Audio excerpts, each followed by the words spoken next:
자, 여러분 이제 즐겁게 강의를 합시다. 자, 오늘 할 얘기는 여러분 굉장히 부담 없을 겁니다. 왠지 부담 없다는 얘기는 뭐냐면 여러분 시험 일단 이론 시험인데 끝났잖아. 그래서 기말 시험은 여러분 우리 로봇을 이용해서 되게 재밌는 이제 그 경진 대회 같은 걸 할 거예요. 경진 대회. 그래서 장애물도 있고 막 이렇게 막 길이 막 이렇게 어려운 길이야. 그래서 여러분이 아까 여기 우리 우리 로봇 보여줬죠? 요 로봇. 이 로봇의 카메라를 이용해야 돼요. 카메라를 이용하려면 여러분 영상 처리를 해야 되겠지? 그치? 그래서 간단한 영상 처리 방법도 알려줄 거예요. 그래서 영상 처리 방법을 제일 쉽게 하는 방법은 오픈CV라는 게 있습니다. 오픈 컴퓨터 비전이겠죠. 그 약자 오픈CV. 여러분 많이 들어봤을 거예요. 오픈했다는 얘기는 소스 코드를 그냥 다 오픈 올려놨다. 프리 막 써라 뭐 이런 느낌이죠. 오픈한 그러니까 컴퓨터 비전 관련된 어떤 라이브러리 예제 이런 것들을 오픈해놨다. 그래서 오픈CV예요. 오픈CV 라이브러리를 갖다 쓸 거고 라즈베리 파이용 오픈CV가 되게 많아요. 뭐 굳이 뭐 라즈베리 파이 용이 아니어도 돼. 계속 얘기하지만 라즈베리 파이는 컴퓨터라고 그랬죠. 리눅스 컴퓨터예요. 리눅스를 기반으로 했어요. 윈도우 여러분 이게 4만 원짜리 라즈베리 파이, 5만 원짜리 라즈베리 파이인데 윈도우가 여러분 한 카피당 수십만 원이잖아. 그걸 깔 수가 없겠지. 그리고 윈도우는 기본적으로 64비트가 기본이고요. 그다음에 굉장히 파워풀하고 하드 디스크 용량 한 10기가씩 차지하잖아요. 얘 뭐 안 되지. 그러니까 얘는 당연히 OS 중에 오퍼레이팅 시스템 중에 제일 싸고 싸다기보다 무료고 뭐 제일 조금 차지하고 기능이 좀 없는 거 그게 뭐겠어요? 그게 리눅스입니다. 그래서 리눅스는 여러분은 우리나라는 리눅스를 거의 안 씁니다. 솔직히 말하면 그거는 윈도우가 예전까지는 되게 비쌌어. 그래서 어떻게 했어요? 대부분 다 불법으로 카피해서 썼지. 이거 유튜브에서 얘기해도 되나 모르겠네. 불법으로 다운로드해서 막 키 막 옆에 있는 친구 막 패스워드 키 있잖아. 키 윈도우 키. 그거 이렇게 해갖고 막 구글에서 쳐갖고 구글에서는 또 걸리니까 네이버 같은 데서 쳐갖고 뭐 치고 이거 되네 뭐 그때 그냥 공짜로 쓰고 그래서 윈도우가 공짜로 알고 있어요 여러분은. 그치? 그러니까 공짜인데 뭐 성능도 좋아. 그럼 이거 쓰지 당연히. 그게 아니죠. 윈도우는 수십만 원이에요. 요즘 많이 가격이 싸졌어. 왜 경쟁이 심해지니까. 그래도 수십만 원이야. 그러니까 외국에서는 우리나라 외국에서는 윈도우가 비싸다고 느껴요. 그래서 잘 안 쓰는 경우도 많아요. 학교에서는 특히 학생들이 그리고 대학교 교수님들이 뭐 그렇게 돈 주고 윈도우 쓸 만큼 매력이 없는 거야. 그래서 리눅스를 많이 씁니다. 그래서 지금도 개발자들 그 다음에 학교 이런 데서는 외국에서 리눅스를 많이 써요. 알겠죠? 리눅스가 되게 기능도 없고 간단하지만 그렇기 때문에 파워풀해요. 제일 기본부터 다 손을 대야 돼. 그러니까 짜증나지. 할 게 너무 많지. 그런데 그 얘기는 할 수 있는 것도 되게 많다는 얘기가 돼요. 윈도우는 되게 편하지. 다 되어 있어. 그래서 여러분이 뭔가 세팅하고 할 건 별로 없어요. 그냥 다 알아서 하니까. 그래서 할 수 있는 게 별로 없는 거야. 그렇지만 리눅스는 그렇다는 얘기고. 그래서 여러분 리눅스를 얘는 좀 써야 된다는 얘기고요. 이 로봇으로 여러분이 테스트를 할 거고요. 오늘은 뭐 이제 실습을 할 거니까 오늘까지는 이론을 할 건데 오늘이 마지막이에요. 그러니까 어떻게 보면 동력학인데요. 우리가 지금까지 뭘 했죠? 정력학이라는 걸 했죠. 그러니까 결국 정력학이 뭐였어? 기구학. 어렵게 생각하지 마요. 기구학. 정력학을 이제 나누면 이제 기구학이 나오는데 속도 기구학과 그냥 위치 기구학이 있었죠. 그러니까 처음에 기구학에서는 뭐였어요? 이제 팔관절 맨날 얘기했지. 내 이 팔 하도 많이 봐갖고, 그렇지? 여기서 몇 도를 틀면 여기를 몇 도를 틀면 손끝이 어디로 움직일지를 계산하는 게 기구학이었어요. 물론 역기구학은 그 반대. 손끝이 어디에서 어디로 가기 위해서는 이 관절을 어떻게 움직여야 될까요?가 이제 그건 역기구학인 거고 그냥 정기구학만 정적으로만 계속 얘기해 줄게요. 속도는 뭐였어요? 이 관절의 회전을 속도를 이렇게 뭐 몇 라디안 퍼 세크, 응? 그치? 여기를 몇 라디안 퍼 세크로 속도로 움직이면 손끝이 어떠한 속도로 움직일까요? 그게 자코비안을 이용한 속도 기구학이었죠. 그러니까 그것도 기구학이야. 그러니까 그 두 개를 다 합쳐서 정력학이라고 생각하면 돼요. 그러니까 기구학이야, 그냥 기구. 단순해. 그런데 오늘 할 얘기는 뭐냐면 동력학이에요. 동력학은 말 그대로 움직이는 다이나믹스예요. 영어로는 다이나믹스거든요. 그러니까 뭔가 역동적으로 움직인다라는 느낌이 들죠. 그래서 그 동자가 움직일 동자, 한자로는 움직일 동자인데 결국 뭐냐면 움직임에 관련된 거야. 움직임이라고 하면 우리가 제일 쉽게 생각하는 여러분 법칙 있죠. 법칙. 움직임에 관련된 법칙. 뭐 떠오르는 거 없어요? 아무도 채팅창에 치고 싶은 사람 없어? 바로 뉴튼의 운동방정식. 그거예요. F 이퀄 ma. 그거예요. 그거. 동력학이 그겁니다. F 이퀄 ma를 이용하는 거라고 생각하면 쉽습니다. 그럼 결국 뭡니까? F는 힘이죠. M은 질량이고 A는 가속도였죠. 그거랑 비슷하게 자동 제어 시간에 그것도 했을 거야. 회전하는 물체에 F 이퀄 ma 같은 뉴턴의 운동 법칙이 있다. 뭐예요? 토크는 이너셔 곱하기 각가속도. 맞아요? 토크 T는 이너셔 회전관성 I 곱하기 알파. 알파는 각가속도. 이거 예전에 했었잖아. 소리. 움직이는 거는 F 이퀄 ma. 직선으로 움직이는 거. 이런 애들을. 뭐 직선 이동, 약간의 곡선 이런 것들은 이렇게 이거고요. 그 다음에 토크는 I 곱하기 알파. 얘랑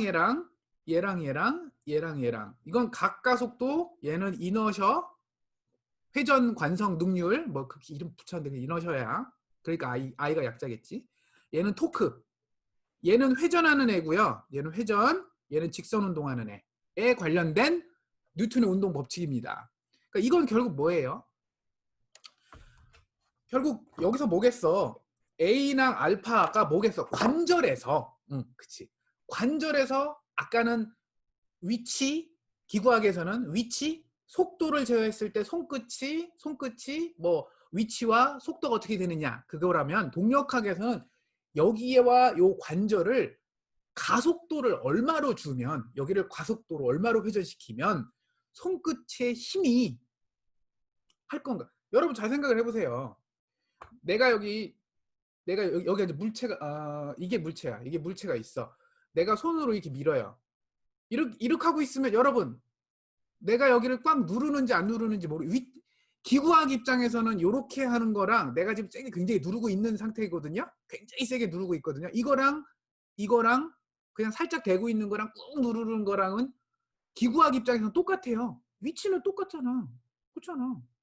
내가 손끝의 위치는 여기 내가 지금 세게 누르나 안 누르나 갈 수는 없으니까 위치는 딱 정해져 있잖아요. 그러니까 기구학 입장에서 똑같아. 그런데 동력학 입장에서는 완전히 다른 거야. 왜? 처음 거는 내가 손을 살짝 대고 있는 거에 힘이 안 들어가고 있어요. 그런데 이걸 내가 굉장히 세게 누르고 지금 있는 상태거든요. 엄청 세게? 그럼 뭐야? 힘 엄청 들어가지. 여러분 관절에 막 여기에 막 근육에 힘 빡빡 들어가죠. 헬스 운동할 때랑 똑같은 거야. 헬스 운동할 때 여러분 그 웨이트를 요렇게 이게 위치만 움직이는 것 같잖아요. 여러분 내가 그냥 이렇게 하는 거랑 이걸 이렇게 들은 거랑 왼손하고 오른손하고 기구학 입장에서는 똑같아. 그렇잖아요. 위치는 똑같잖아. 속도도 똑같아. 그런데 뭐예요? 동력학 입장에서는 완전 다르죠. 이거 웨이트는 여기 엄청 힘들어. 여기 근육이 힘이 엄청 들어갈 거 아니야. 같은 위치를 움직여도 동력학 입장에서는 완전히 다르잖아요. 그쵸? 바로 그겁니다. 동력학은 힘과 가속도에 관련된 얘기예요. 직선일 때는. 그러면 회전일 때는. 근데 우리가 또 여기 관절은 다 회전이잖아요. 여기 다 회전. 그렇지? 그럼 뭐겠어요? 토크와 각가속도가 또 여기서 중요한 게 되겠죠. 자동 제어에서 배웠던 내용이 다 그대로 쓰입니다, 여러분. 그래서 그게 동력학이에요. 다이나믹스. 굉장히 중요하죠. 응? 물론 모바일 로봇 같은 우리가 이제 움직이는 로봇에서는 동력학이 그렇게 중요하진 않아. 위치하고 속도가 중요하지. 뭐 자동차 달리는데 뭐 힘을 어떻게 할 건데. 뭐 이동 로봇은 움직임, 그러니까 여기 A라는 지점에서 B 지점까지 어떻게 갈 건지, 얼마나 빨리 갈 건지지 어떻게 힘을 주고 달릴 건지는 별로 이렇게 신경 안 쓴다고요. 그래서 모바일 로봇을 한다면 지금 이 동력학 부분은 그렇게 중요하다고 느껴지지 않아요. 그렇죠? 그런데 금방 얘기한 이런 매니플레이터 로봇 팔에서는 동력학이 굉장히 중요한 역할을 해요. 그리고 제일 어려워요. 동력학은. 그래서 동력학만 따로 기계과학생이면 공대 기계과학생이면 동력학만 한 학기 배웁니다. 3학년인가 4학년 과목으로 한 학기 동안 이 동력학만 배워요. 그만큼 어려운 과목이에요. 그래서 우리는 전자과고 지금 로봇제어공학에서 1시간에 이걸 끝내야 되니까 어떡하겠어? 개념만 훑고 넘어갈 거예요. 그래서 좀 더 이 내용을 디테일하게 알고 싶으면 기계과 과목을 들으면 굉장히 좋습니다. 기계과 과목 내가 추천을 해줄게요. 그 저번에 한번 책 하나 소개해 줬죠. 크레이그 책. 크레이그라고 하는 그 저기 저자가 쓴 거고 그걸 한국에서 번역을 했죠.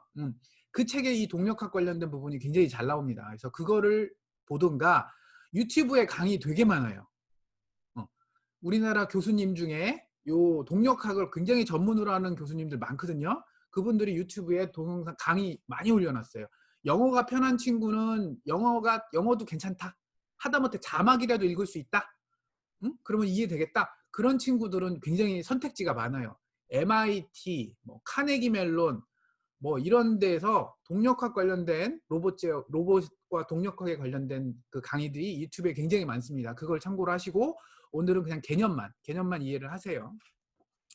자, 동력학에 관련된 어떤 식.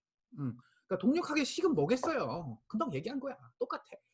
여기서 가속도를 얼마로 하고 여기를 가속도를 얼마로 하면 손끝이 얼마의 힘으로 동작을 뭔가를 작용을 할까? 혹은 거꾸로 반대로는 뭐예요? 손끝을 얼마나 이걸 세게 누르고 싶고 뭐 10뉴턴으로 누르고 싶고 5뉴턴으로 이 방향으로 누르고 싶다면 여기에 관절을 어떤 식으로 가속을 돌려야 될까? 이 관절을 어떤 식으로 가속도를 줘갖고 돌려야 될까? 모터를 돌려야 될까? 이런 것들에 관련된 그 식을 유도하겠죠. 그러니까 결국 뭐예요? 아까 말한 F = MA 같은 형태나 토크는 뭐 무슨 뭐 I 그 관성 능률 I 곱하기 알파 뭐 이런 식이겠죠. 그 식을 로봇 쪽에서 유도하는 방법이 두 가지가 있어요. 그런데 웃긴 게 두 가지가 개념이 다르게 시작했거든요. 그런데 결국에 같은 식이 나와요. 이게 신기한 거죠. 첫 번째 방법이 오일러와 라그랑지가 같이 무슨 일에서 만든 건 아니야. 근데 둘의 내용을 합치니까 말이 돼. 그래서 오일러라는 수학자와 라그랑지라는 수학자의 개념을 합쳐서 만든 방식이 있고요. 그게 오일러 라그랑지 방식이고 얘는 에너지를 이용해서 식을 유도합니다. 똑똑한 거죠. 다음은 아까 설명했던 뉴턴 F = ma 그거야 그거. 뉴턴과 여기서 말한 또 오일러가 그러니까 대단한 사람이야 여러분. 오일러가 진짜 천재인 거지. 수학자 중에 오일러만큼 천재 어디 가나 나와요. 오일러. 회로에도 오일러 나오잖아요. 이게 제어에도 나오고 로봇에도 나오고 대단한 사람이에요. 오일러가 있죠. 뉴턴의 개념과 운동방정식 F = ma라는 그것과 오일러가 얘기했던 그 수학 공식을 두 개를 또 합치니까 이번에는 힘의 작용 반작용 뭐 이거 있잖아요. 여러분 기억나잖아요. 그걸 이용해서 식을 만들 수도 있다. 근데 그 두 식을 전혀 다르잖아요. 하나 에너지고 하나는 힘과 관련된 건데 유도했더니 두 개가 다 같이 나온다. 같은 방정식을 만들어낸다. 이거 대단한 거죠. 그래서 이거를 디테일하게 깊이 있게 이 책이 좋은 거예요. 로봇공학의 이해가 굉장히 요건 정리가 잘 돼 있더라고요. 요 파트는. 그래서 요거를 갖다 쓸 건데 제일 쉬운 거 이거부터 해봅시다. 이거 엄청 쉬운 거잖아요. 여러분 이거 고등학교 중학교 때도 했던 거잖아요. 질량 M인 물체가 있어요. 얘가 가만히 두면 떨어지겠지. 왜? 중력이 있으니까. 그러니까 동력학에서는 중력도 굉장히 중요하게 생각합니다. 중력. 여러분 여러분 많이 해봤잖아. 중학교 때 벌 받을 때 이게 손 들고 있으라고 얼마나 힘들어. 위치 제어 입장에서는 이거는 힘이 안 들어. 이거랑 여러분 이거랑 위치 입장에서는 똑같죠. 똑같은 어떤 위치로 가는 거잖아. 그런데 여러분 이게 힘들어요. 이게 힘들어요. 이게 힘들어요. 아 이게 힘들잖아. 왜 힘들어? 중력이 있어서 힘든 거예요. 그래서 동력학에서는 중력을 굉장히 중요하게 생각합니다. 항상 고민을 해요. 자, 밑에 방향으로 중력이 작용을 해요. 그럼 내가 가만히 좀 떨어지죠. 근데 그걸 내가 위로 이거 버티게 하려면 어떻게 하면 돼? 가만히 정지하게 하려면 내가 들어 올려야 되겠지. 어떻게? 여기다 실을 하나 매달아요. 실을 하나 매달아서 F라는 힘으로 이렇게 매달고 있으면 중력과 그치? 중력과 내 힘과 평행을 이루면 안 떨어지죠. 그렇죠? 그리고 중력이 더 크면 떨어지고 F가 내가 당기는 힘이 더 크면 위로 올라가겠죠? 가속하겠지. 위로 가속할래? 중력 방향으로 밑으로 가속할래? 그거겠죠? 그러니까 결국 물체의 움직임은 이게 MA잖아. Y방향만 존재하니까 이 경우에는 Y방향만 존재하니까 Y방향의 가속을 Y에 이렇게 하면 속도죠. 한 번 미분이란 뜻이야. 점 찍으면 미분이죠. 두 번 찍으면 뭐예요? 두 번 미분이란 뜻이에요. 이거는 이거랑 같은 뜻이에요. 시간에 대해서 dt 제곱 d 제곱 y라는 뜻이에요. 같은 얘기입니다. 사람들이 이거 귀찮아서 그래. 분수 쓰고 이거 귀찮아서 시간에 대한 미분은 점으로 해요. 얼마나 사람들이 쓰기 귀찮으면 다 모든 사람이 다 그렇지 뭐. 귀찮은 건 다 귀찮은 거 약자로 다 쓰잖아. 그래서 자 물체의 이 방향으로의 여기서는 이 방향이 아니네요. 이 방향으로의 가속이네요. 이 방향으로의 가속도는 힘, 내가 주는 힘 빼기 반대 방향이죠. 지금 중력은 반대 방향이잖아요. 내가 움직이는 방향과 힘의 방향은 같은 방향이고 이 두 개는 같은 방향이고 얘는 반대 방향이죠. 반대 방향으로의 힘. 이게 뭐야? 이 식 자체가 왜 어떻게 만들어진 거야? 이게 뉴턴의 작용 반작용 아니에요. 이쪽으로 작용하는 힘과 이쪽에 작용하는 힘이 평행이어야지 얘가 그치? 가만히 있다. 맞아? 뭐 그런 식이죠. 작용 반작용. 그 뉴턴의 그거야. F 이퀄 MA랑 작용 반작용. 그러니까 운동 법칙 중에 1번하고 2번인가요? 1번하고 3번인가? 그걸 써서 만든 식이 이겁니다. 자, 여기서부터 어려워요. 여기서부터 답 얘기야, 갑자기. 자, 왼쪽에 요 식을 잠깐 잘 봅시다. 요거를 이렇게 생각해 봐요. 2분의 1. 여러분 혹시 운동 에너지 그거 어떻게 운동 에너지를 어떻게 계산했지? 운동 에너지를 T라고 합시다. T. 2분의 1 M 2분의 1 M 제곱? 2분의 1 M 제곱? 기억나요? 2분의 1 mv 제곱이었던 거 기억나요? 그러니까 y 방향으로의 속도는 이거의 제곱이겠지. 맞아요? 여러분 이거 한번 미분해 봐요. 이거 한번 미분해 보자고. 뭐에 대해서? 시간에 대해서 미분하지 말고 여기서 변하는 변수가 얘잖아요. 얘가 변하잖아. 얘가 변하잖아. 이거 제곱 이거 소리. 얘가 변하잖아. 얘가. 그치? 그러면 어떻게 쓰면 돼? dt분의 dy 미분에 대해서 t를 미분해 보자고. 그럼 뭐가 되겠어요? 그럼 뭐가 되죠? 이거 2가 내려와서 지워지고 m y에 두 번 미분한 게 되잖아. 그치? 그래서 얘를 이렇게 되고 한 번은 또 뭘 쓰죠? dt에 대해서 이거는 여러분 잘 보세요. 이거는 속도에 대해서 미분한 거잖아요. 그쵸? 그런데 속도로 미분하고 나면 그 속도를 또 다시 한번 시간에 대해서도 미분해 줘야 되지. 그래서 얘를 이렇게 쓸 수 있겠지. dt분의 dy 잠깐만요. 요게 t고요.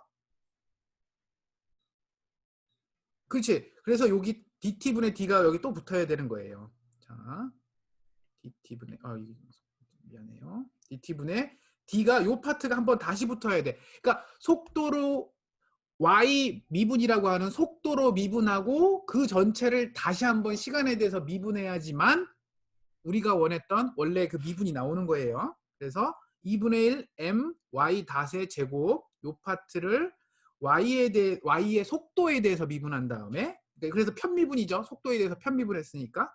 그래서 이렇게 쓴 거야. 편미분. 그렇게 하고 나서 전체를 다시 시간에 대해서 미분을 하면 원래 요식이 나온다고요.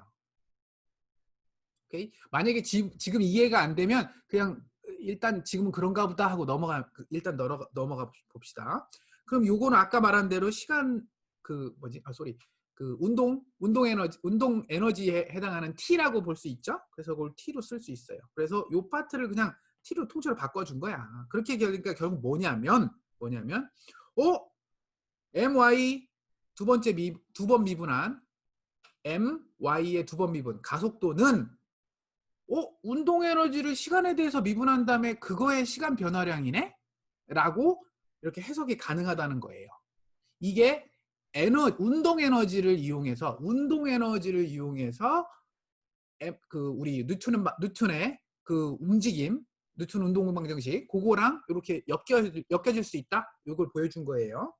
그 다음에 오른쪽에 요것도 다 같이 봅시다. F는 mg라고 되어 있는 요 파트 중에 F는 내가 준 힘이니까 그렇다 치고 뒤에 mg를 다시 봅시다.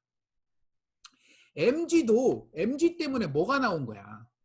mg도 쉽게 생각을 하면 원래 이거였다고 생각합시다. mg는 원래 mgy였었는데 이거를 한번 미분한 거야. 뭐에 대해서? 시간에 대해서. 아유 쏘리. 근데 이거 y를 또 썼어. 잠깐만요. 잠깐만요. 그쵸? 지울 수가 있죠? 시간에 대해서 미분한 거야. 이렇게. 그치? 이렇게 미분한, 이거 같은 얘기, 이거 왼쪽 항이랑 오른쪽 항이랑 같잖아요. 그쵸? 그런데 여러분 잘 알다시피 MGY가 여러분 많이 보던 거 아니야? MGH였지? 여러분 고등학교 때는 MGH였지. 높이는 H라고 해. 그렇게 배웠잖아. 아까 저기 운동방정식 T는, 운동에너지 T는 2분의 1 MV 제곱이라고 외웠고. 그치? 그거 많이 배웠잖아요. 그래서 뭐 높이 여기 있던 게 여기로 이렇게 높이 여기 있던 질량 M인 물체가 여기 있다가 여기로 밑으로 떨어지면 속도가 얼마만큼 증가하느냐를 중력가 속도를 이용해서도 구할 수 있겠지만 또 좋은 방법은 뭐예요? 여기 있던 위치 에너지가 여기로 내려오면서 위치 에너지가 뭘로 바뀌어요? 운동 에너지로 바뀌었다. 그치? 그래서 요 위치 에너지와 여기에 위치 에너지의 차이가 2분의 1 mv 제곱이라고 하는 운동 에너지로 변환됐을 것이다. 그치? 그게 여러분 다 배운 거야. 그거를 지금 여기서 다시 하는 거예요. 그래서 운동 에너지 U를 mgy라고 계산을 해주면 이렇게 되는 거예요. 그냥 표현만 달리 한 거죠. 그리고 나서 제일 중요한 저기 4장에서 자코비안이 제일 중요한 것처럼 여기서는 라그랑지안이 중요합니다. 라그랑지안. 이제 라그랑지라고 하는 아까 그 사람 이름이죠. 그러니까 워낙 유명한 사람이라서 이 사람의 이름을 따서 라그랑지안 L이라는 걸 정의를 했고, L은 금방 얘기한 대로 운동 에너지에서 위치 에너지를 뺀 거를 라그랑지안으로 한 거야. 그러니까 에너지의 차이를 라그랑지안으로 한 거야.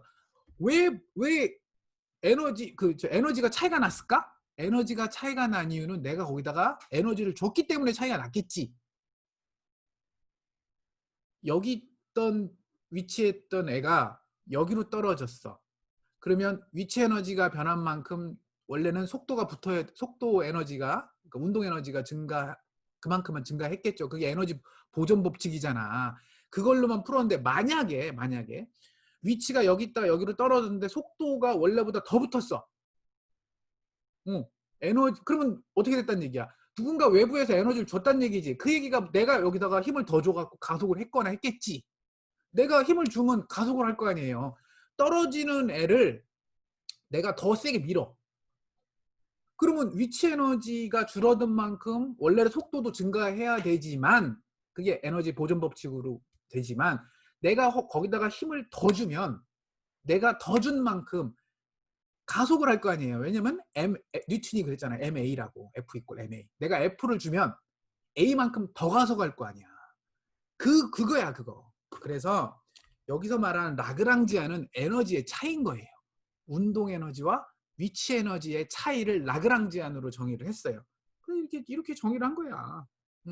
이렇게 정의하고 보니까 라그랑지안을 속도에 대해서 편미분을 하면, 자 이렇게 정의된 상태에서 y 속도죠. y-은 속도죠. 속도로 편미분하면 얘는 상수죠. 얘는 y- 없잖아. 이 항에는 y- 없으니까 얘만 y- 있죠. 결국 뭐예요? 얘가 얘가 운동 에너지잖아. 아, 그 라그랑지안을 속도로 편미분하면 그거는 그냥, 왜냐면 U는 그냥 상수로 보이니까. 그치? U에는 위치 에너지 U에는 속도 성분이 없잖아요. mgy라고 써 있잖아. mgy. 그러니까 얘는 뭐 상수야, 상수. 그러니까 편미분하면 뭐가 돼요? 얘는 그냥 0이 돼 버리고 얘만 남는다. 얘는 결국 t잖아요. 운동 에너지.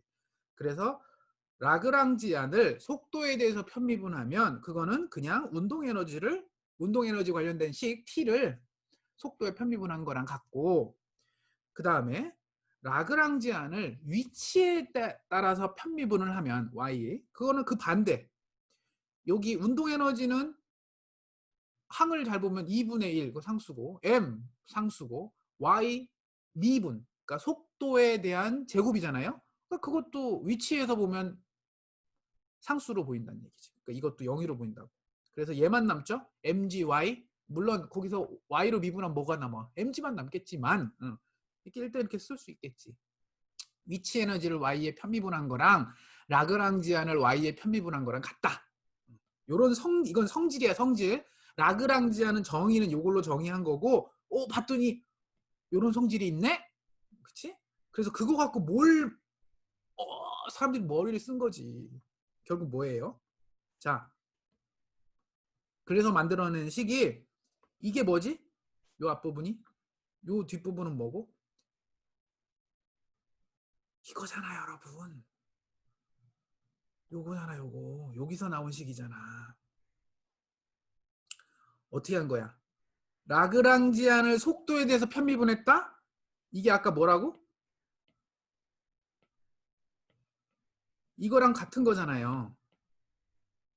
요 바로 앞쪽에서 했잖아요. 여기 성질. 요거 여기다가.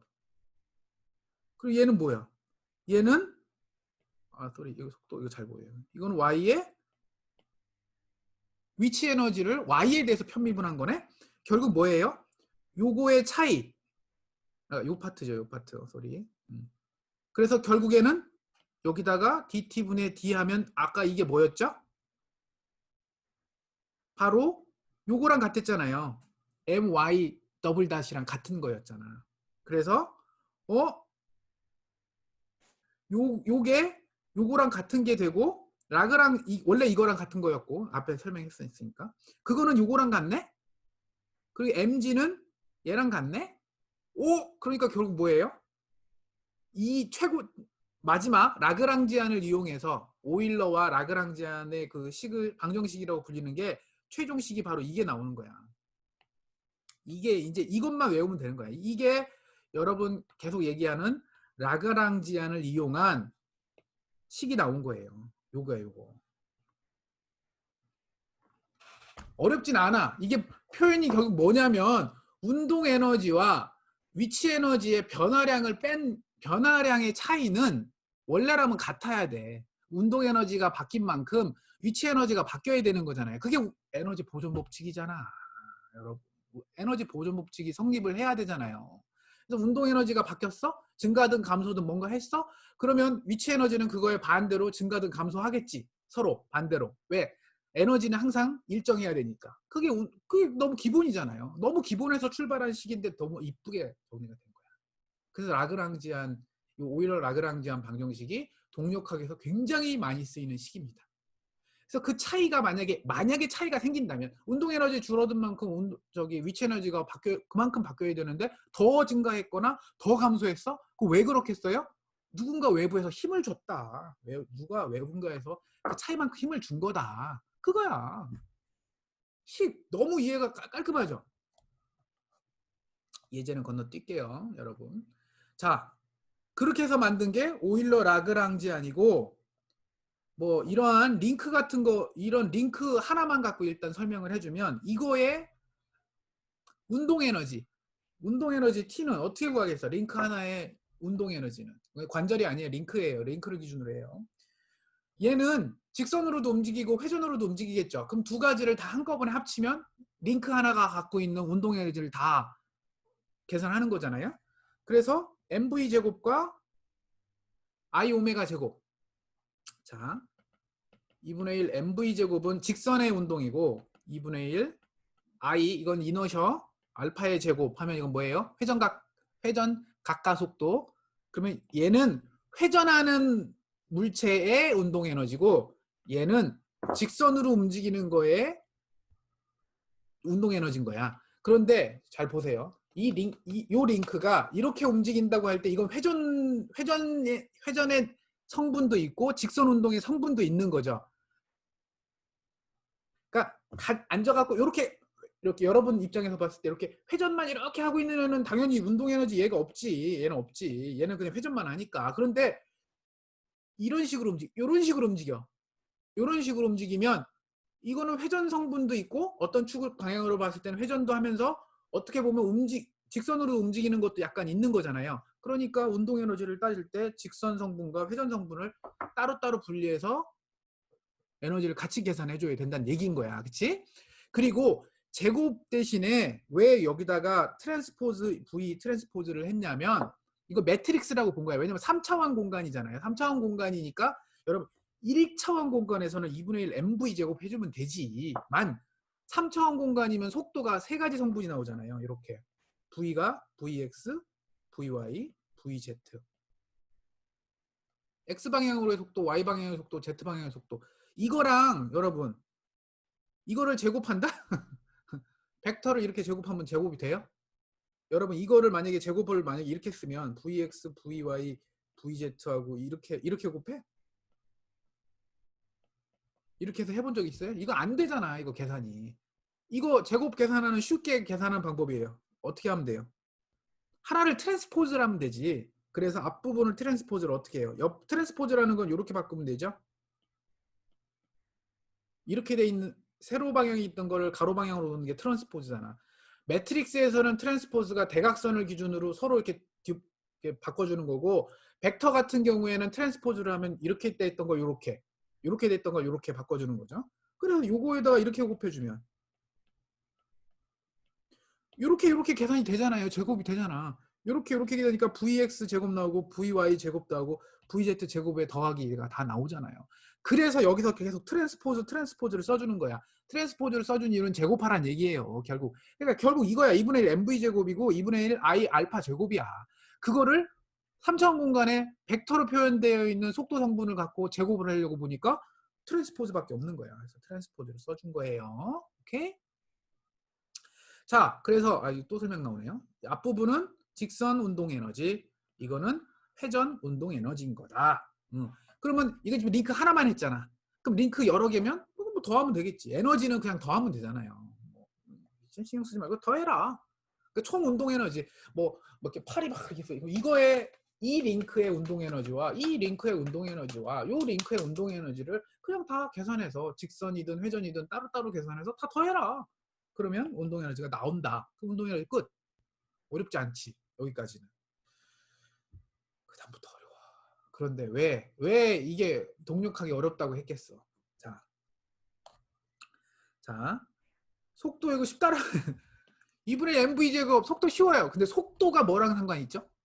이 링크의 속도가 우리 4장에서 했잖아. 속도는 각 관절에 이 링크가 그냥 움직이겠어요? 링크가 막 저절로 움직여? 링크만? 아니잖아. 링크가 왜 움직여요?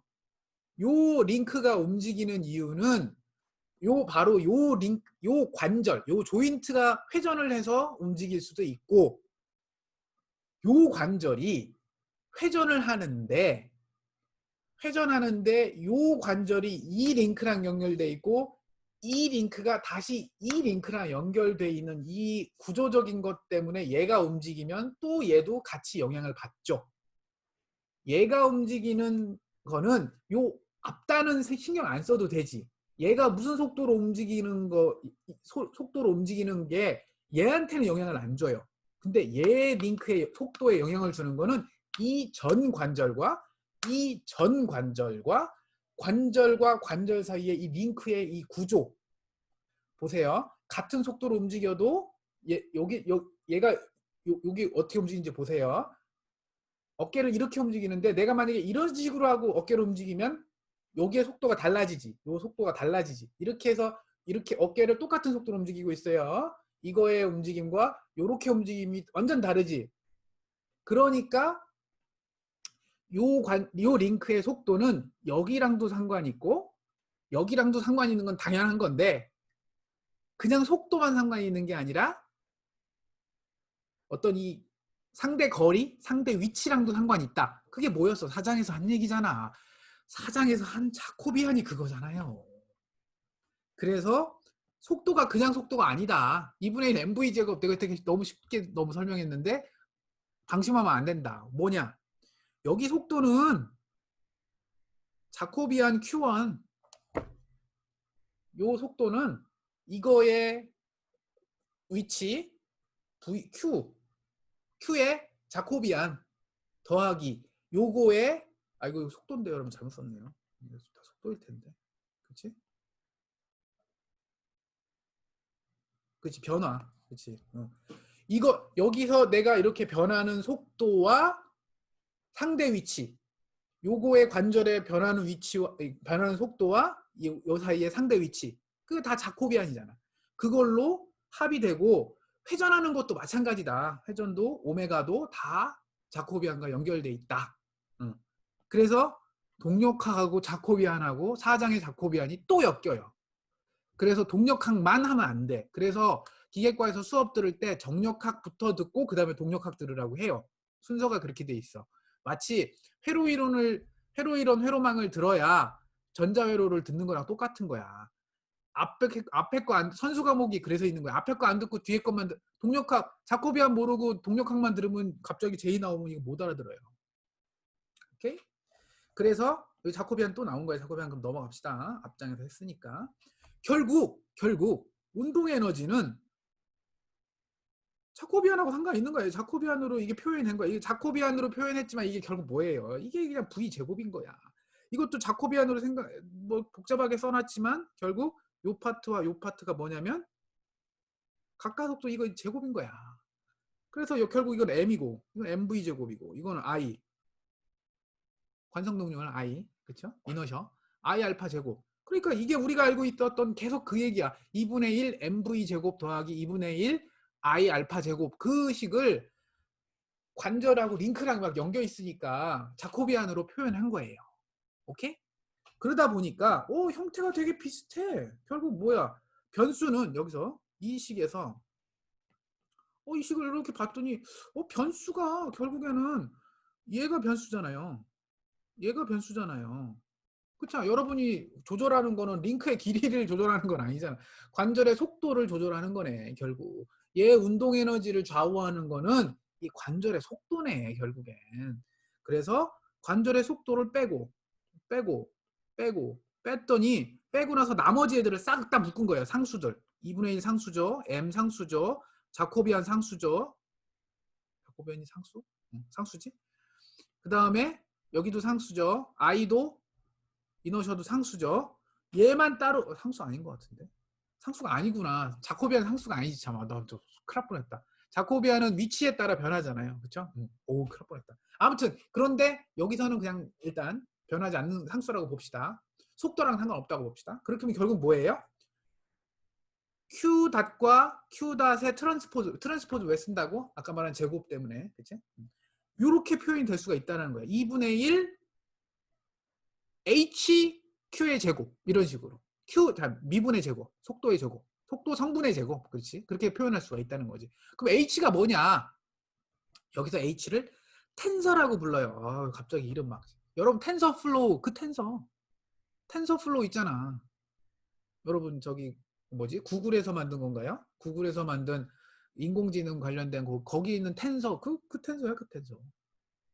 뭐 이름이 어떻게 됐는지 잘 모르겠지만 텐서가 여기서 나온 겁니다. 최초로 처음으로 나온 거예요. 이건 뭐라고 부르냐면 로봇 질량 관성 텐서라고 불러요. 되게 복잡하죠. 이게 무슨 뜻이냐면 자 로봇 팔에서 질량과 관성 능률 이너셜을 그리고 자코비안을 고려해서 한꺼번에 하나의 그 알파벳으로 표현한 거다. 이런 식으로 생각하면 돼요. 그게 H라는 표현을 쓰고 책마다 조금 다르긴 하는데 이 책에서는 H라고 썼어요. 그래서 결국엔 뭐예요? 운동 에너지는 2분의 1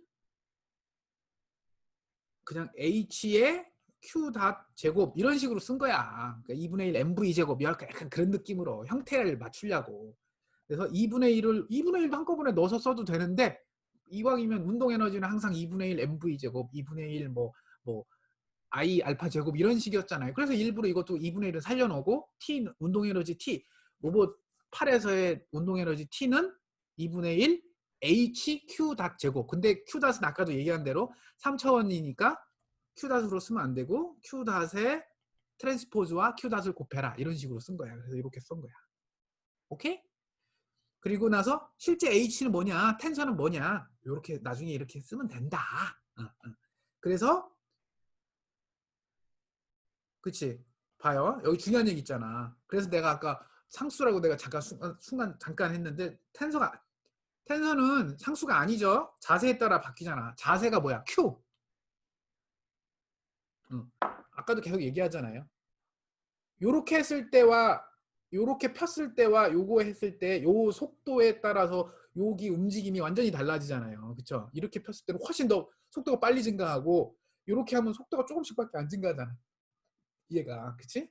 그래서 로봇 팔의 자세가 중요한 거야. 자세에 따라서 순간적인 질량 특성을 나타낸다라고 텐서를 의미를 만약에 이거 텐서 H가 뭐야 도대체? 수식은 이건데 그건 수식이고 의미가 뭐냐? 의미. 바로 맨 밑에 줄이 그 의미입니다. 텐서는 로봇 팔의 자세에서 전체 링크의 순간적인 질량 특성. 너무 어렵지. 질량 특성은 질량하고 이너셔까지 같이다 생각한다는 얘기죠. 자, 그거를 이거는 이제 이게 제대로 된 표현이야. 이게 제대로 된 표현이고요. 이게 제대로 된 표현 이거 두 개로 끝. 더 이상 뭐 라그랑지안 그다음에 이거 하고 끝나면 되는데 이걸 스칼라로 쓰면 이렇게 써주고요. 스칼라로 그 무슨 큰 의미가 있겠어. 그냥 스칼라로 표현했다는 얘기지. 그냥 쓰면 되고. 운동 에너지는 쉽지. 운동 에너지는 이렇게 써주면 되지 뭐.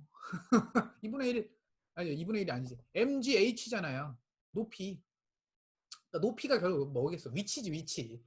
요 링크의 위치에 따라서 중력에 의한 위치 에너지가 바뀌는 거 아니에요. 그렇죠? 그렇게 써주면 돼요. 그래서 m, g 중력 가속도고 요 끝에 h 대신에 r 썼죠. 근데 그 r이 바로 로봇의 자세에 따른 그 위치를 딱 생각하면 되겠죠. 그래서 그 식을 여기다가 그대로 다 이렇게 정리해서 넣어주면 여러분 요 위에 뭐 되게 복잡하게 써 있는데 결국 아까 구한 t와 u를 그대로 라그랑지 안에 넣어준 거야. 넣어주고 나서 뭐 미분하고 어쩌고저쩌고 했는데 결국 정리를 하잖아요. 여기 뭐 중력가속도 이거 해갖고 다 거기다 넣는다는 얘기지. 대입해서 넣으면 결국 이런 식으로 정리가 돼요. 너무 비하기 심했어? 너무 한꺼번에 많이 가갖고 여러분 짜증나? 더 황당한 거 보여줘요? 이게 가장 최근의 식, 이게 마지막 식이에요. 아까 그 라그랑지안의 t와 u에다가 t를 텐서 h와 그치? 자세 q로 해석을 한 거잖아요. 그 식을 다 집어넣고 내가 가해줘야 할 힘이 여기 있는 거야. 이거는 중력에 의한 토크고 이거는 코리올리스 힘이라고 하는데 이게 결국 나온 이유는 그 아까 말한 H 있죠. H 텐서 위치 에너지 그것과 관련돼서 계산을 하다 보면 뭐 연산을 하다 보면 요 파트가 나옵니다. 그 요 파트를 코리올리스 힘이라고 불러요. 그것도 사람 이름이겠지? 그거고 이거는 아까 말한 T의 앞부분에 있는 그거 그대로 내용이고요. 그걸 정리를 해주면 요 식이 나와요. 그러니까 이 식이 결국 라그랑지안의 그 식에다가 T에 해당하는 운동 에너지와 위치 에너지 U를 다 집어넣어서 연산을 해서 정리를 해주면 이렇게 나온다는 얘기예요. 지금 갑자기 너무 중간에 비약이 심했지. 여기 있다가 갑자기 여기까지는 오케이. 그러다가 한 3페이지 그냥 한꺼번에 퀀텀 점프했지. 여러분 요 중간이 궁금하면 저기 다시 한번 시간을 내서 한두 시간 또 다시 하면 돼요. 이건 여기까지만 하고 이렇게 구한 게 오일러 라그랑지안 식이고요. 이 식이 제일 많이 쓰는 식입니다. 동력학에서. 그 다음에 뉴턴 오일러 여러분 시간이 많지 않네요. 오늘 끝내야 되는데 간단하게 할게요. 그러면 뉴턴 오일러 방법은 그거예요. V 이꼴 R 오메가. 회전하는 거 직선하고 회전의 속도는 V 이꼴 R 오메가. 오메가는 이건 이제 링크 하나만 갖고 생각합시다. 링크 하나에서 그림이 있을 텐데 여기 있네. 이 링크 하나가 있을 때 이쪽에서의 회전하는 힘은, 그러니까 링크 이쪽에서 이쪽에 작용하는 힘은 아니다. 링크 가운데 작용하는 힘은 이쪽 조인트에서 작용하는 힘과 이쪽 조인트에서 작용하는 힘의 벡터 합이겠지. 당연한 거 아니에요? 이거를 요 펜을 민다고 칠 때 3차원 공간에 매달려 있어요. 내가 여기를 이렇게 밀면 회전하겠죠? 근데 내가 여기서 동시에 양쪽을 밀면 직선 운동하겠죠? 힘의 차이가 생기면 회전하겠죠? 그렇죠? 내가 두 힘을 이쪽으로 당기면 직선으로 움직이겠지? 움직이면서 차이를 주면 이렇게 회전하겠지? 그렇지? 그래서 결국 뭐예요? 링크에 작용하는 힘은, 중심에 작용하는 힘은 요 링크의 끝에 관절 위치죠. 관절에 작용하는 힘의 차이와 거기에 작용하는 토크의 차이와 뭐 이런 거가 합쳐지겠지. 그거를 식으로 쓴 거야. 앞부분만 보면 되겠지. 직동관절은 일단 신경 쓰지 맙시다. 이 파트는. 직동관절은 여러분 로봇에서 많이 이렇게 쓰는 파트가 아니라서 일단은 개념만 이해하자고요. 그래서 링크의 속도는 이 전 링크의 회전 속도에다가 요 관절에서 내가 Q-이라고 하는, 그러니까 요 두 개가 연결돼 있을 때 이거의 회전 속도는 이 전 링크가 이렇게 회전하면 붙어 있으니까 같이 달려가겠죠. 그러니까 얘는 가만히 있어도 요 중간에 요 조인트, 여기 조인트인데 조인트가 가만히 있어도 이 전에 링크가 이렇게 회전하면 얘도 따라서 움직이잖아요. 그쵸? 그거야 그거. 요 성분이 그거고, 따라 움직이는 와중에 만약에 내가 이 조인트를 회전했어. 움직였어. 이렇게 움직였어. 그러면 내가 움직이면서 얘가 같이 움직이면 더해지겠지. 그쵸? 그래서 Q 단만큼 더해지는데 Q 다수로만 움직이는 게 아니라 길이에 따라서 링크가 여기서 움직일 때 이 링크가 길면 길수록 회전하는 속도가 더 증가하겠죠. 짧은 애들은 여기서 같은 R오메가로 V 이꼴 R오메가니까 오메가는 오메가인데 거리에 따라서 회전하는 속도가 달라지죠. 그렇죠? 아닌가? 회전하는 속도는 그대로구나. 또 헷갈리는데? 아무튼 위치하고 상관이 있어요. 그래서 이거 위치하고 상관이 있다라는 뜻으로 생각합시다. 위치하고 상관이 있고 요거는 회전하는 속도야. 위치인가? 그냥 벡터 같다. 생각해보니까 회전하는 방향의 벡터인 것 같다. Z는 Z 방향으로 회전한다는 뜻인 것 같아요. 이거는 그냥 속도, 그러니까 단위 벡터 있잖아요. 회전하는 거에 단위 벡터 그거 같아요. 아무튼 링크의 속도는 이 전 링크의 회전 속도에다가 조인트에서 작용하는 이 Q 닷, 즉 회전하는 속도, 그죠? 회전 속도. 그리고 직선 속도는 이거는 회전 속도고 이거는 직선 속도예요. 직선 속도도 마찬가지지. 얘가 만약에 이렇게 움직인다고 치면 얘는 가만히 있는데도 불구하고 얘가 이쪽 방향으로 움직이니까 얘는 딸려가는 거에다가 플러스 뭐예요? R오메가잖아. V 이꼴 R오메가. 직선 속도와 회전하는 거를 엮어주는 식은 R오메가밖에 없어. V 이꼴 R오메가밖에 없어. 지금 몇 번째 얘기하고 있잖아요. 그쵸? 4장, 3장에서 맨날 얘기했죠? 그래서 R오메가. 그치? 그렇게 되고요. 요 두 식이야. 끝. 여기서 출발한 거야. 뉴턴하고 오일러가 같이 한 건 아니지만 뉴턴 오일러 방법이라는 게 그거고, 요 식을 한번 미분하고 요 식을 한번 미분한 거예요. 요 위에 식을 한번 미분하면 요렇게 나오고요. 밑에 식 요거를 미분하면 요렇게 나온다고요. 오케이? 그러면 속도를 미분했으니까 이거는 가까속도가 되는 거고 이거는 가속도가 되는 거겠죠. 그쵸? 이렇게 다 정리해 준 거고, 그걸 이용해서 힘의 평형, 작용 반작용 기억나죠? 뉴턴의 이 법칙을 적용을 하고 나니까 이렇게 나온다고요. 링크에 작용하는 힘이 뭐뭐뭐겠어. 이쪽 링크가 하나 공중에 떠 있다고 봤을 때 이쪽이 힘에 작용하는 힘과 그게 이쪽이고요. 이쪽 방향에서 작용하는 힘이 요거고요. 그 다음에 얘가 중력 방향으로 작용하는 힘이 이거고요. 그치? 그 다음에 그 차이가 이건 이제 이쪽으로 이항해야 되는 거지. 요게 MA인 거지. 그치? 그 차이만큼에 의해서 만약에 요 세 가지가 여기서 작용하는 힘, 여기서 작용하는 힘과 중력이 평행을 이루면 뭐야? 정지에 있겠지. 그렇잖아. 그치? 근데 그게 차이가 생기면 뭐가 생겨요? 움직임이 생기죠. 움직임이 생기는 게 뭐예요? 가속도 A로 생기겠죠. 그게 이거잖아요. 이걸 이제 이항하면 이쪽 방향으로 해서 마이너스 붙겠지. 이거야, 이 식이. 뉴턴 법칙이잖아. F = ma. 힘의 균형. 작용 반작용. 그거잖아요. 그걸로 끝이야. 여러분. 너무 간단하잖아요. 그거를 이렇게 모멘트도 이렇게 쓸 수 있어요. 아까 그건 힘이고 직선에서 힘이고 모멘트에 관련된 것도 있죠. 이거 토크예요, 여러분이. 이거 토크로 써야 되는데 좀 잘. 그렇지. 토크. 토크와 토크 아닌가? 여러분 좀 내가 헷갈리네. 맞네. 토크 맞잖아. 토크 맞잖아요. 토크의 차이에다가 그치? 토크의 차이만큼이 뭐가 생기겠어요? 그거에 의해서 회전하겠지. 그 식을 쓴 거야. 아까는 힘의 차이 때문에 움직임이 생기는 거고 밑에 지금 이 식은 토크의 차이 때문에 회전한다는 뜻이에요. 그러면 직선과 회전 이 두 식이 합쳐지면 움직임이 만들어진 거잖아. 이게 다 끝이야. 이 식이 끝이야. 근데 이 식에서 여기 뭐가 문제예요?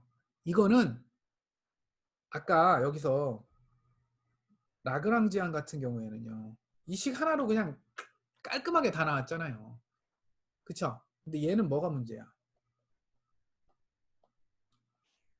얘는 지금 링크는 요 전 링크를 알고 있어야 돼. 요 링크에 가해진 힘은 이 전 링크를 알고 있어야 돼요. 지금 링크의 토크는 전이 아니라 다음이다. 플러스잖아. 여기 플러스. 여기에 이 링크의 힘은 이 앞에에 가해지는 힘을 알고 있어야 얘한테 가해줘야 하는 힘이 계산이 되는 거야. 이 전 링크의 토크를 알고 있어야 여기에 가해줘야 하는 토크를 알 수 있는 거야. 그러니까 이걸 이터레이티브하다고 하거든요. 한 번에 계산이 안 되고요. 얘를 알아야 얘를 구하고 얘를 알아야 얘를 구하고 얘를 알아야 얘를 구하고 얘를 알아야 얘를 구할 수 있는 거야. 이렇게 순차적으로 나가는 걸 이터레이티브 하다고 해요. 이렇게 계산하는 거야. 식은 간단하고 좋은데 제일 끝부터 하나씩 알아야 된다는 거예요. 그게 바로 요 뜻이에요. 즉 내가 아까 여기 컵에다가 힘 주는 거 있잖아요.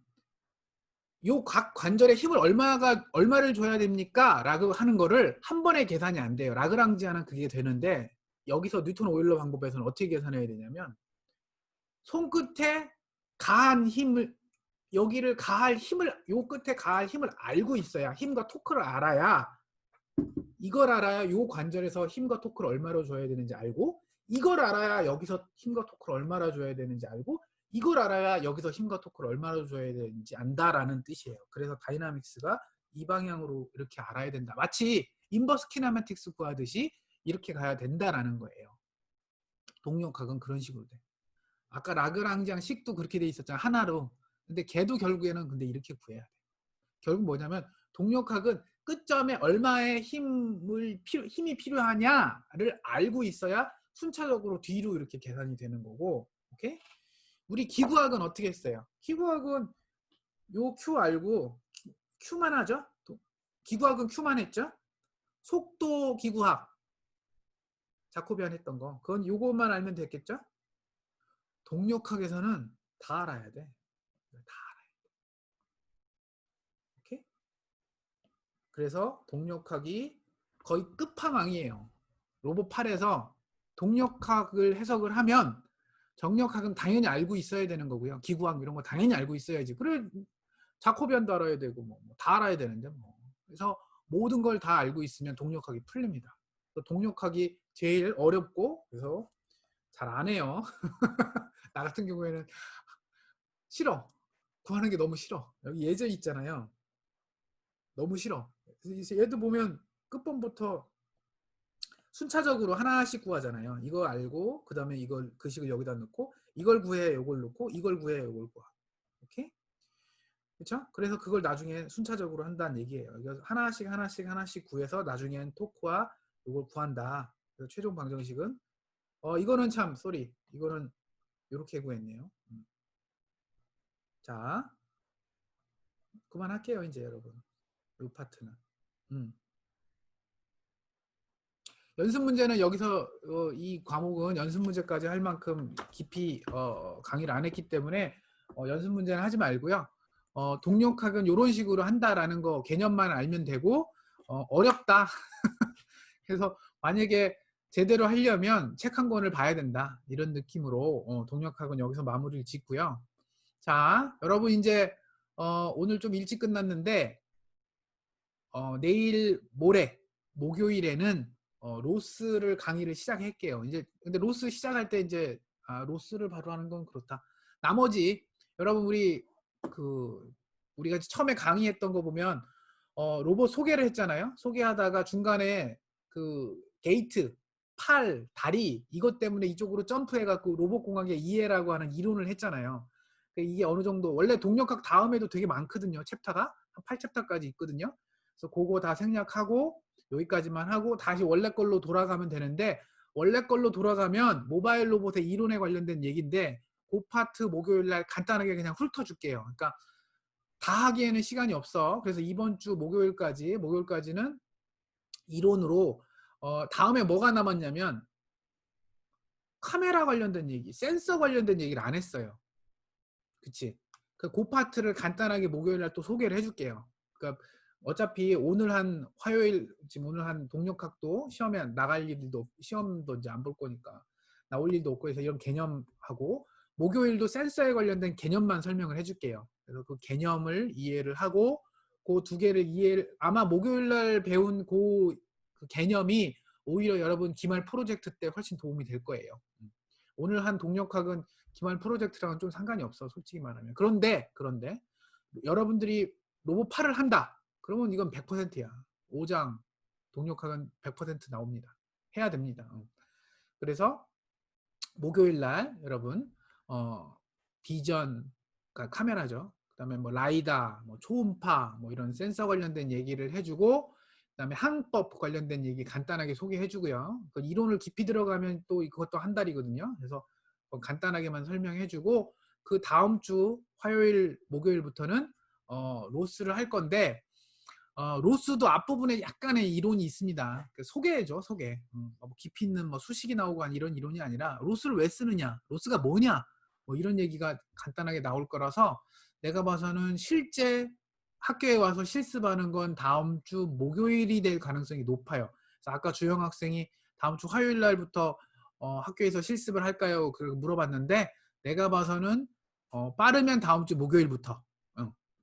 목요일로 정합시다. 얼굴 보자 그냥. 안 되겠다. 다음 주 목요일 날 학교에 오는 걸로. 다음 주 목요일부터 학교에 오는 걸로 하고 그때부터 여러분 하고요. 올 때 노트북을 챙겨 오세요. 노트북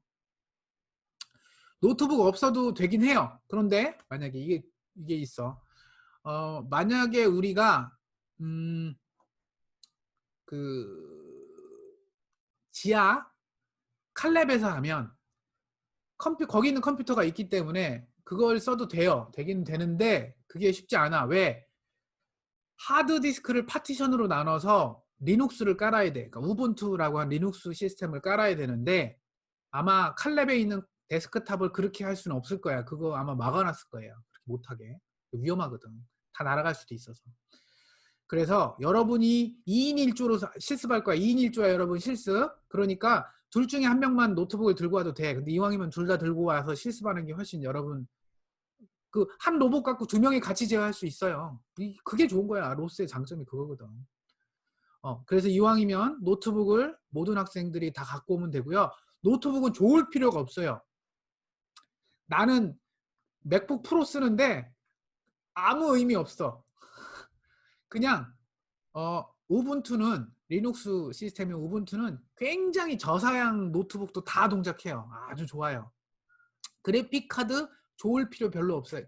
그래도 좀 있으면 좋아. 그건 당연한 거고. 그냥 아무 노트북이나 들고 오면 돼요. 마음대로. 막 이렇게 뭐 잘못돼도 OS 날아가도 별로 부담 없는 노트북을 들고 오세요. 응?